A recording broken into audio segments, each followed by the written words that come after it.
But first, our top story tonight. The Rajasthan police questioned Asaram for 4 hours today in connection with the sexual assault of a 16-year-old girl before taking him to the ashram where the crime allegedly took place, where they say they will now recreate the crime scene.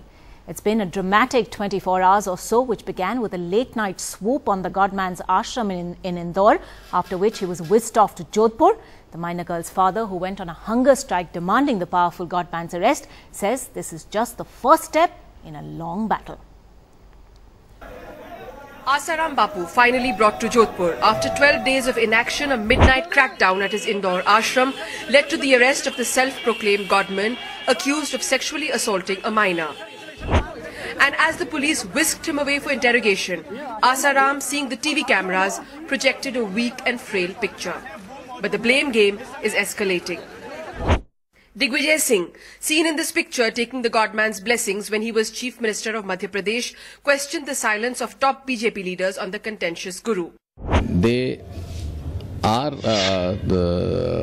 of the same ideology as the BJP. I'm amazed by the attitude of Mrs. Sushma Swaraj, who has been very active on women issues, but she has remained quiet when it came to Mr. Asaram Bapu. That sort of demonstrates the utter double standards practiced by the BJP. Sushma Swaraj responded, tweeting, "The law is same for all." हर एक व्यक्ति को ये स्वतंत्रता है कि अपनी निर्दोषता सिद्ध करें, और इस बात का भी ध्यान रखना चाहिए कि कुछ ऐसी इस तरह से घटनाएं न हो कि बहुत बड़े लोगों में कोई विक्षोभ पैदा हो। Why was a minor? Having evaded the law, Asaram now faces some tough questions.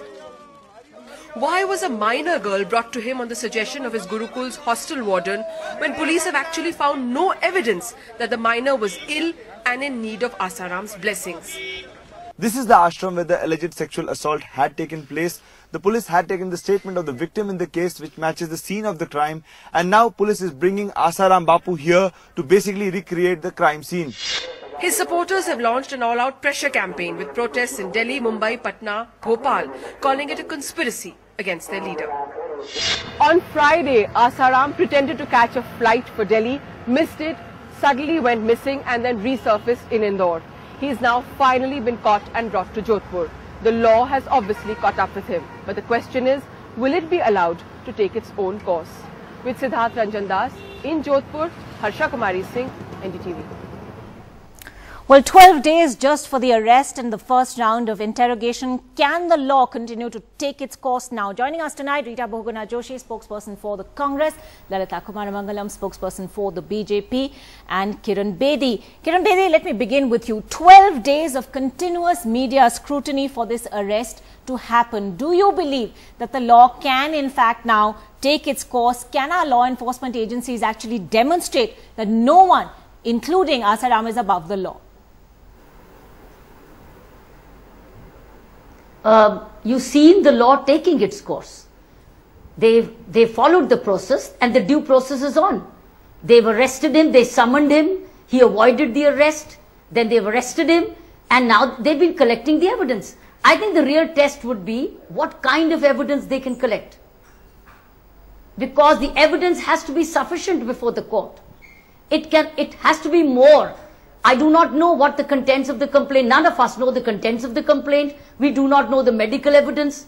And is it just one statement against the other? I think that is the challenge before the So therefore, let's not fail the police or pass the police. I think the challenge before the police is how does it succeed in prosecuting by getting sufficient evidence which is credible, which is reliable, which is respected and trusted by respected by the courts. I think that would be the final stage. The challenge is not something else. I think challenge is the content of the evidence. All right, in fair such a point. case, No one is at this point 1:1 only. And there is no other independent Okay, eyewitness. Mrs. Bedi, no one is suggesting at the moment that Asaram Bapu is actually guilty of the crime that's being alleged over here. But at the same time, he's been charged with some very serious things. Wrongful confinement, criminal intimidation are some of the things that are mentioned in the FIR. Yet, to all extents and purposes, it seems as though he's asking for VIP treatment and getting it. He's saying that he would be defiled if he were taken to a police station or to a jail. Therefore, he's been questioned in a guest house. The police have got 1-day police custody. In that time, we're being told he's being taken back to his own ashram, ostensibly to recreate the crime scene. But is there a bit of window dressing going on over here? I don't think so. You see, when you deal with such a situation which is sensitive, which is volatile, it is a mixture of crime investigation and management of law and order. And in that respect, I think we should give the police that space to deal with the situation rather than comment on every step, whether they took the left step forward or the right, why did they take him here or there. I think we are all becoming cops in this country.